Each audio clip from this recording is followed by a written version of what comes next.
Ariel Hawani for MMAfighting.com alongside one of the few remaining Strikeforce heavyweights left, Mr. Daniel Cormier. And Daniel, obviously we thought that you were going to be fighting Frank Mir on November 3rd in Oklahoma City. Unfortunately, this week we found out the unfortunate news that he is not going to be able to fight. So break the news for us right here, right now. I know you got the goods.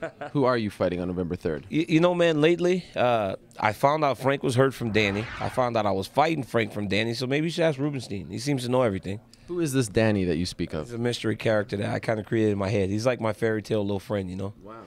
Is he with us right now? Is he joining us? Yeah, I mean, it's hard to, yeah, well, the camera's so high you might not see him. Danny, what do you got for us? Danny, who are you fighting? Hey. Nothing.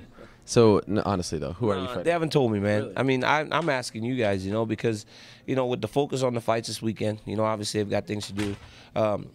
I anticipate an answer by Monday, Tuesday, but it doesn't really matter. You know, I'm going to continue to train as I have been and get ready for November 3rd. You know, they told me I'm fighting, and that's really all I can ask for. You know, I want to fight.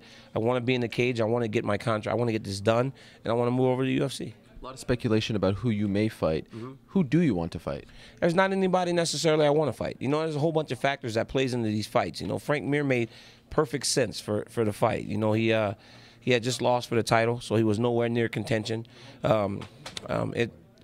It's who does the UFC feel comfortable with sending over to Strikeforce without losing a marquee matchup down the line? You know, it's a ton of things that actually plays in. I don't care. You know, it could be the best guy. It can be. I don't care who I fight. I just want to fight.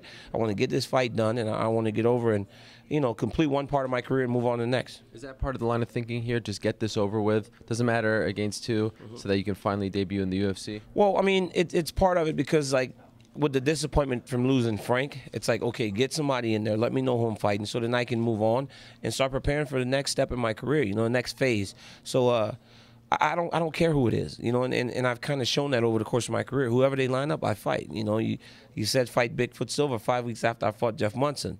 Okay, I'll fight him. You know, I beat him, fight Josh Barnett. I don't care who I fight. So whoever they tell me to fight, I'll fight.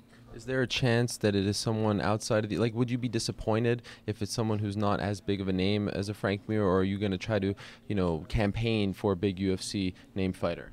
Well, I've never campaigned, you know, so that's not what I'm going to do. But if they send somebody over with a big name, it's good. Listen, you said, will I be disappointed if it's a guy from outside the UFC? Then you lose the whole UFC guy coming over to Strikeforce. You know, that's kind of one of the bigger angles. That's all I heard when I was doing the media down there. So it's like, I think it needs to be a guy from the UFC coming over so you can kind of play up the whole Strikeforce UFC angle. So I don't know. I mean, it has to be one of the guys from here, though, I think. When you do go over to the UFC, will you go over as a heavyweight or a light heavyweight? Heavyweight. I mean, I'm going to go over as a heavyweight, and as I said before, you know, it has to be the right fight to go down to 205. I just think that I've had success, you know, in heavyweight and play, you know, a lot of things. Kane, you know, how does he do against Junior again? You know, and do I get offered the marquee matches at 205? You know, do I go in there and kind of fall in the middle of the pack, you know, because why go to the middle of the pack at the lower division when right now I'm kind of starting to get towards the head of the pack, you know, so it takes a lot of things, but for the big fights I would definitely want to go down. Did they tell you that if you would have beaten Frank Mir, you would have received the title shot in the UFC? Well, I saw an interview Dana did a while back after I won the Grand Prix saying that if I was to win my next fight, I was going to get a championship fight, so I don't think it mattered who. But they gave me Frank Mir, who's a guy that made sense again, had just fought for the belt, so why wouldn't that have given me a title shot? So I do want to fight someone else that's actually going to keep me on that line of thinking. All right, well, Daniel, good luck with that, and let us know. You can tell Danny to let us know, or you can just call us up on your own. When you do find out, please let us know. Danny has a tendency to use his phone sometimes, you know, so maybe he will give you a call. All right, thanks for the time, Daniel. All right, man, I appreciate it.